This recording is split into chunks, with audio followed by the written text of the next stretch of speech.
ഇവരെ ഭയങ്കര സെൻസിറ്റീവ് ആണ്. ഓണേഴ്സിനെ വിട്ടുപിരിഞ്ഞ് നിൽക്കാൻ ഇവർക്ക് ഇഷ്ടമല്ല. എല്ലാവർക്കും ഏത് രീതിയിലും വളർത്താം, സീറോ മെയിൻ്റനൻസ് ആണ്. അതെ, ജർമ്മൻ ഷെപ്പേർഡിനെ ലോങ് കോട്ട് വളർത്തുന്ന ആ ഒരു പ്രശ്നമൊന്നുമില്ല, ഒരിക്കലും ഇല്ല.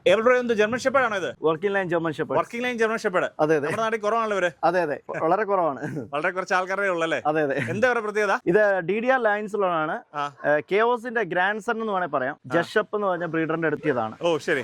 ഹൈപ്പർ എനർജറ്റിക് ആണ്. ഒരു മാലിനോയ്സിന്റെ കൂട്ട് തന്നെ നമുക്ക് വളർത്താൻ പറ്റുന്ന ഒരു ബ്രീഡാണ്. പക്ഷേ ഷെപ്പേർഡിന്റെ കാറ്റഗറിയാണ്. അതെ. അതായത് മലിനോയ്സിന്റെ ഒരു ക്യാരക്ടേഴ്സ്, ആ ഡ്രൈവ് അല്ല നമ്മുടെ ഒരു ഷെപ്പേർഡിൽ വന്നു കഴിഞ്ഞാൽ എങ്ങനെ ഇരിക്കും? അതെ. അപ്പൊ ഇവരുടെ പേപ്പറും ജർമ്മൻ ഷെപ്പേർഡ് തന്നെയാണ്. German shepherd bracket Alsatian. Alsatian അല്ലേ? ഓക്കെ, ഇതാണ് നമ്മുടെ അൽസേഷൻ, നമ്മുടെ working line German shepherd DDR lines അല്ലേ? അതെ. പ്രോപ്പർ ആയിട്ട് ഡിവോമിംഗ് എല്ലാം കറക്റ്റ് ആയിട്ട്, vaccination by government doctors, expected by government doctors, പക്കാക്കി വെച്ചു. നമുക്ക് ഹൈ എനർജറ്റിക് ആയിട്ടുള്ള ഒരു ജർമ്മൻ ഷെപ്പേർഡ് എന്ന് വേണമെങ്കിൽ നമുക്ക് പറയാം അല്ലേ? അതെ. പക്ഷേ ഇത് ഷോർട്ട് കോട്ട് ആണല്ലോ. ഷോർട്ട് കോട്ട് ആണ്.